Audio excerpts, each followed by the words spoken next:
3 goals waved off in the Leafs and Caps game last night. 2 key questions. Number 1, did the refs get them right? Number 2, even if they did get them right, was waving it off really the right thing to do? In other words, is the NHL's review system killing too much offense? Frankie, Corrado, and I are going to hash this all out over the next couple minutes. We'll tell you what we think, and then we want to hear your take. That could be a little bit dangerous, but it could be fun as well. All right, Frankie, you ready to go? Here we go.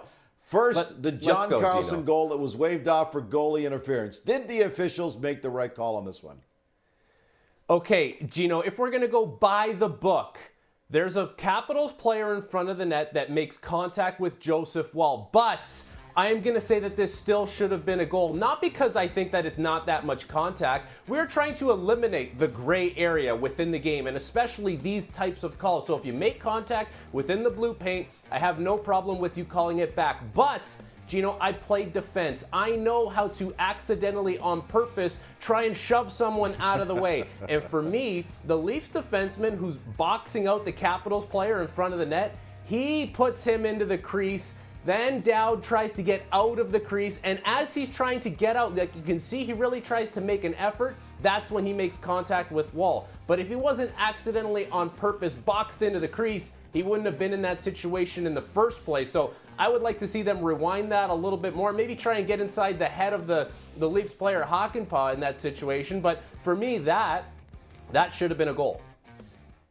All right, no goal, offense lost. Third period. Steven Lawrence knocked the puck in off his pants. Also waved off. Right or wrong call, Frankie?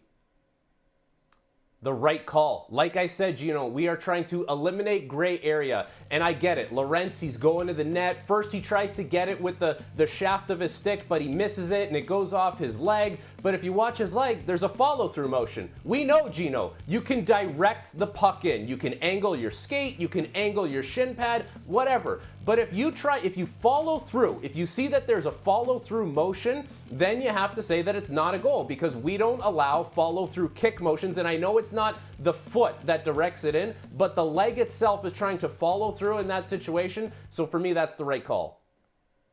Gray area again, Frankie. I'm noticing a theme. No goal, offense lost again. Late in the third period, Matthew Nye scores on what official called a high stick. No goal. Did they get that right? Okay, this is the one that everyone's talking about, okay? Because Matthew Knies' stick clearly starts high. Like, it starts higher than the crossbar, and it comes down.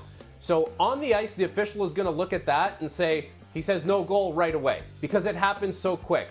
And then you don't have enough conclusive evidence to overturn it. Now, if the official on the ice just said, I'm going to call this a goal because the puck went in the net and we're going to figure things out after, then it's a goal for Matthew Knies and no one's talking about it. And then Washington has to make a challenge, and I'm not sure Washington would have the evidence to overturn it at that point. So the call on the ice was going to stand there basically no matter what, because you didn't have the conclusive evidence to overturn it. So in that situation, it happens quick. That's one where, Gino, I'm giving the referee the benefit of the doubt. The stick starts above the crossbar, and then you don't have the conclusive evidence to overturn it. So listen, I know everyone's talking about we want offense, we want offense. Guess what, Gino? I played defense. I just want you to get the call right, because I don't want to be going back to the bench picking up minuses that I shouldn't pick up.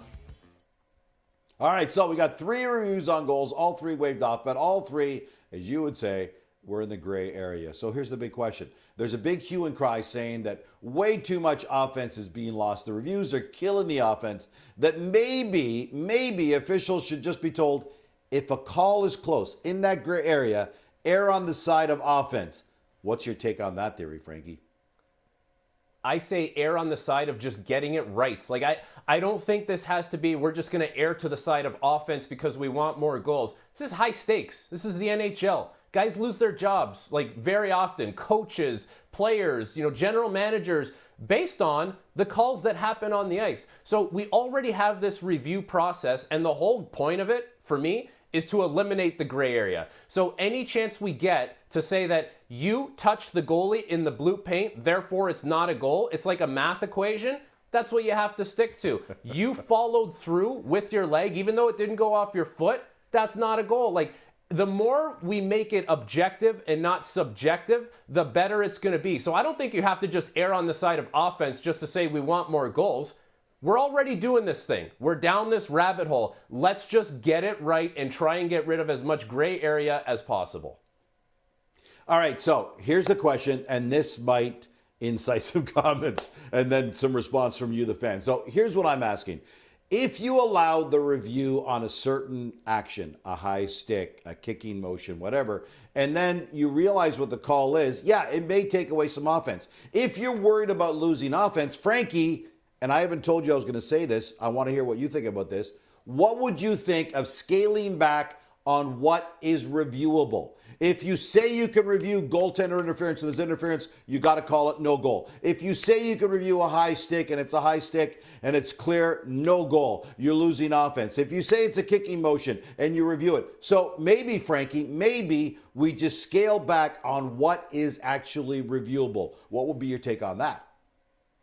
My take on that would be that we have the technology. We're not living in an era where we don't have all these cameras and all these different ways of looking at things in the situation room and the iPads on the bench. Like, we're going back in time. And like the game is moving so much faster and everything is happening quicker for officials. It's nice to know that you have a helping hand, whether it's the situation room or the tablet, whatever the case may be, to get things right. This is the NHL that, like, it's unforgiving now. It really is. There's teams that are in cap crunches, so coaches get fired. The stakes are so high that I think we just need to get everything right.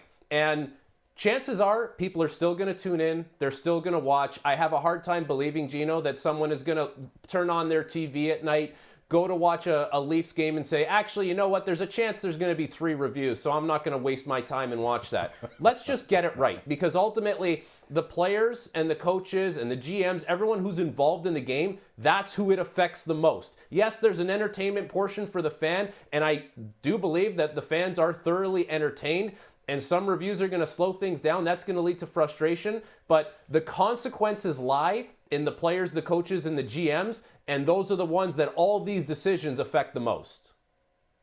All right, you've heard what Frankie and I think. Now it's time to hear from you. Is the NHL's review system killing too much offense? What do you think?